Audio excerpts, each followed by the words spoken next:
మరి అక్కడ ఉండే కాంగ్రెస్ నాయకులు వారి అహంకారంతో ఒక చిన్న పాప 2 నెలల పాప వాళ్ళ తల్లిదండ్రులు వాళ్ళ నాయనమ్మ గుడిలోకి పోతామంటే గుడిలోకి పోనీయకుండా ఆపి గొడవ పెట్టుకొని చివరికి ఆ గొడవలో ఒక 2 నెలల పాప ప్రాణం తీసినారు. ఈ రోజు వరకు పోలీసులు వాళ్ళ మీద కేసు పెట్టింది లేదు, కనీసం వాళ్ళని పట్టుకొని లోపల పెట్టింది లేదు. అట్లా నడుస్తూ ఉంది ఇవాళ ఈ రోజు ఈ రాష్ట్రంలో అరాచక పాలన. కేసీఆర్ గారు ఉన్నప్పుడేమో ఆనాడు మన స్లోగన్ అభివృద్ధి సంక్షేమం 2 జోడెద్దుల మాదిరిగా మనం తీసుకుని పోయేది. కానీ ఈ రోజు ఈ రాష్ట్రంలో జోడెద్దులు ఏవయ్యా అంటే అవినీతి, అరాచకం. పోలీసు వాళ్ళు, గూండాలు, అధికార మత్తులో ఉండే కాంగ్రెస్ నాయకులు ఇష్టారీతిన వ్యవహారం చేస్తున్నారు. నేను కోదాడ పోయినా. కోదాడలో ఎంత ఘోరం అంటే ఒక దళిత బిడ్డ కర్ల రాజేష్ అని 30 ఏళ్ల పిల్లోడు, పెళ్లి కూడా కాల, తీసుకుపోయి ఎంత కొట్టినారంటే పోలీసు వాళ్ళు. ఆయన చేసిన తప్పేందయ్యా అంటే ఏమిలే, కేవలం మన మాజీ ఎమ్మెల్యే పేరు చెప్పలేదు ఏదో కేసులో, చెప్పాలా అని చెప్పి బలవంత పెడితే చెప్పకపోతే ఎంత కొట్టినారంటే కొడితే చివరికి ఆ పిల్లోడు చచ్చిపోయినాడు. Custody lockup death. ఆ కుటుంబాన్ని పరామర్శించడానికి పోయాం, ఒక దళిత కుటుంబాన్ని. మొన్న నాగర్ కర్నూలులో ఈ ఉదంతం. నిన్న ఖమ్మంలో వెలుగుమట్ల అనే ప్రాంతం ఉంది, మొత్తం కూలగొట్టినారు. 900 కుటుంబాలను రోడ్డును పడేసినారు. ఇవాళ ప్రాంతానికి పోతే ఆ శిథిలాలు చూస్తుంటే అక్కడెక్కడో గాజా అని ఉంటుంది. ఆ గాజాలో ఎట్లయితే మొత్తం ఇల్లు శిథిలాలు చేసినారో బాంబులేసి, ఆ పరిస్థితి ఈరోజు కనబడతా ఉన్నది. మన కేసీఆర్ గారేమో డబుల్ బెడ్రూమ్ ఇల్లు కట్టాలా, పల్లె ప్రకృతి వనాలు కట్టాలా, అట్లాగే బ్రహ్మాండమైన మంచి కార్యక్రమాలు చేయాలా, వైకుంఠ ధామాలు కట్టాలా, డంప్ యార్డ్లు కట్టాలా, వాటర్ ట్యాంకులు కట్టాలా, ఇంటి ముందు నల్లా పెట్టాలా. ఈ లైన్లో కేసీఆర్ గారు ఆలోచిస్తే వీళ్ళేమో ఉన్న ఎట్లా కొట్టాలా, ఉన్న వాటిని ఎట్లా తగలబెట్టాలా, ఉన్న వాటిని ఎట్లా కూలగొట్టాలా, ఆ పరిస్థితి ఈరోజు ఈ రాష్ట్రంలో కనబడతా ఉన్నది. నిజంగా బాధ అనిపిస్తూ ఉంది. చివరికి చెక్ డ్యాములు పేల్చేస్తున్నారు.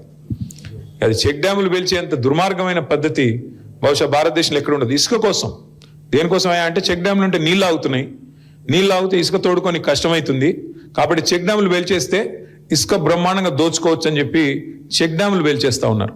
నేను మీ దేవరకద్రలో, మీ పక్కుండే నియోజకవర్గంలో మహానుభావుడు సర్పంచ్ గారు, కాంగ్రెస్ ఆయన, కొత్త ఆయన, పల్లె ప్రకృతి వనంలో 200 చెట్లుంటే చెట్లు మొత్తం సాఫ్ చేసినాడు.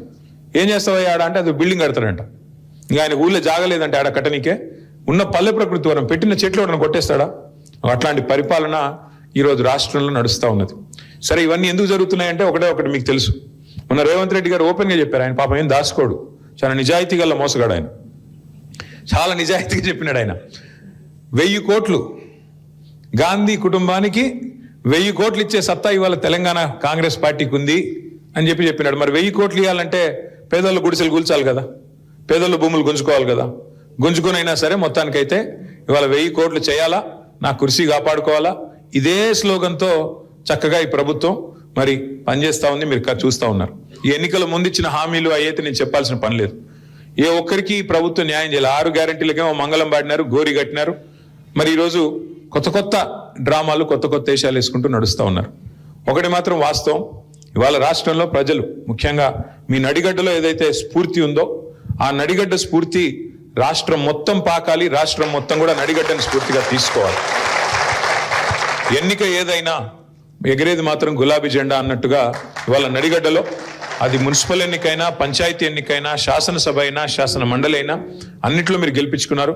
నాకు విశ్వాసం ఉంది, రేపు మళ్ళీ తప్పకుండా నడిగడ్డలో జిల్లా పరిషత్ వచ్చినా, లేదంటే సొసైటీ ఎన్నికలు వచ్చినా, లేదంటే మళ్ళీ శాసనసభ ఎన్నికలు వచ్చినా తప్పకుండా వెంకటరామరెడ్డి గారి నాయకత్వంలో, విజయుడి గారి నాయకత్వంలో మళ్ళీ గులాబీ జెండా ఎగురుతుందనే విశ్వాసం నాకుంది. కానీ అన్నం వండోడు, చాలా వండోడు, ఏ ఒక పట్టాన్ని ఏది వినడు. నువ్వు ఏమి చెప్పినా కూడా ఆయన అల్టిమేట్ గా ఆయన అనుకున్నది మాత్రం రిజల్ట్ మాత్రం తెస్తాడు. వెంకటరామరెడ్డి గారి గొప్పతనం ఏంటంటే ఏదో ఒకటి చేసి కన్విన్స్ చేస్తాడు. మొత్తానికైతే కూర్చోబెట్టి ఏదైనా మెల్లిగా చెప్దాం, కన్విన్స్ చేద్దామంటే మా చంద్రశేఖర్ అన్న, నేను అట్లాంటి వాళ్ళు ఏమైనా ప్రయత్నం చేసినంతసేపు వింటాడు, చాలా కామ్గా వింటాడు. ఆఖరికి మాత్రం ఏదో మళ్ళీ మ్యాజిక్ చేసి ఆయన అనుకున్నది చేసుకుంటాడు, పోతాడు. అట్లాంటి వెంకటరామరెడ్డి గారు మీకు నాయకుడిగా ఉండడం నిజంగా కూడా మీ అదృష్టం. ఎందుకంటే ప్రజల పనుల విషయంలో కూడా నాకు ఒకటే చెప్పినాడు, అన్నా ఈసారి మనం అధికారం పోయింది, నాకు బాధగా ఉంది అన్నాడు. ఎందుకన్నా ఏం బాధ అంటే, లేదన్నా నేను చాలా కొట్లాడినా, ప్రతిపక్షంలో కొట్లాడి అలసిపోయినా. నిజానికి ఈసారి గవర్నమెంట్ వస్తే నేను మా అలంపూరు చరిత్రలో ఎన్నడూ జరగని అభివృద్ధిని చేసి చూపెడదాం అనుకున్నాను. కేసీఆర్ గారికి నా మీద ప్రేమ ఉంది. నాకు తప్పకుండా నేనేది అడిగినా చేసేటోడు. బ్యాడ్ లక్ ఏంటంటే నేను